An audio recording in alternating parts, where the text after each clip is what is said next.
भिवानी में खाद्य आपूर्ति मंत्री राजेश नागर की अध्यक्षता में कष्ट निवारण समिति की बैठक आयोजित की गई। जहां आपको बता दें, बैठक में मंत्री ने 14 परिवाद सुने, जिसमें से 9 का मौके पर ही निपटारा कर दिया। वहीं प्राइवेट अस्पताल में लापरवाही के मामले में शिकायत सही तरीके से न सुनने पर अनुशासन आयोजन के नोडल अधिकारी को सस्पेंड कर दिया गया है। साथ ही मंत्री ने कहा कि महंगाई के बावजूद सार्वजनिक वितरण प्रणाली के तहत अनाज वितरण में कोई कमी नहीं की जाएगी।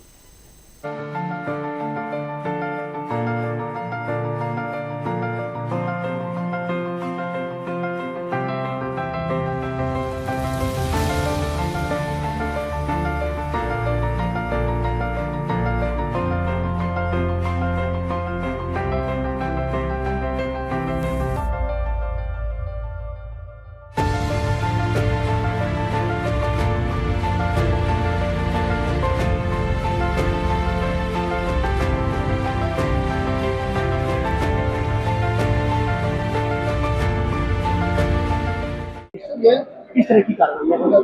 देखो, आज 14 कंप्लेंट आई थी, 9 को रिजॉल्व कर दिया गया है, 5 पेंडिंग है और जो 3-4 जो थी, जैसे आपने बात की आयुष्मान की, तो उसमें जो भी कंप्लेंट थी परिवादी ने जो बोला, उससे पता लगता है कि जो भी हॉस्पिटल से उन्होंने इलाज किया उसमें कुछ कमियां पाई गई हैं।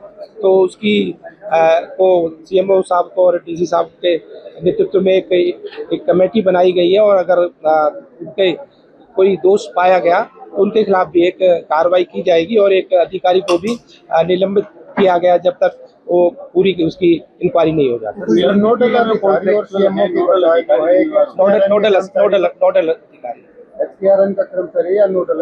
नोडल अधिकारी क्या अस्पताल के लाइसेंस के बारे में भी? हाँ, उसको उसकी जो आयुष्मान का पैनल है उसको भी जब तक इंक्वायरी नहीं हो जाती उसको भी सस्पेंड कर दिया। आपने जलापूर्ति महकमे के अधिकारियों को भी सख्त लहजे में निर्देश दिए हैं कि पानी की आपूर्ति जो है वो सुनिश्चित की। हाँ, कई जगह से जो कंप्लेंट आई है कि भाई पानी की कमी है और कई जगह पानी जो टेल तक नहीं पहुंच पा रहा है, तो उनको निर्देश दिए हैं कि नई मोटर लगाई जाए, जिससे कि जो मोटर पुरानी हो गई है 10 साल 15 साल, उसकी वजह से जो पानी नहीं पहुंच पा रहा है, तो नई मोटर के लिए निर्देश भी दिए। जिस प्रकार भविष्य में महंगाई बढ़ने की बात आती है, तो सार्वजनिक वितरण प्रणाली में कहीं कोई स्टॉप तो नहीं लगेगा या कंटिन्यू चलती रहेगी, कैसे रहेगी? बिल्कुल कंटिन्यू चलेगी, उसमें कोई दिक्कत नहीं। मंत्री जी, एक करनाल का मामला आपके विभाग का बड़ा मामला है।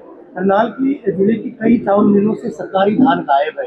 कई सारी ऐसी मिल है जहाँ से सरकारी धान गायब है। सरकारी धान का रिकॉर्ड भी पूरा नहीं है, डीएफएससी रिपोर्ट को छिपा रहे हैं, इस तरह के आरोप लगाए। उसमें कई ऑफिसरों को निलंबित भी किया गया है और आगे जांच चल रही है।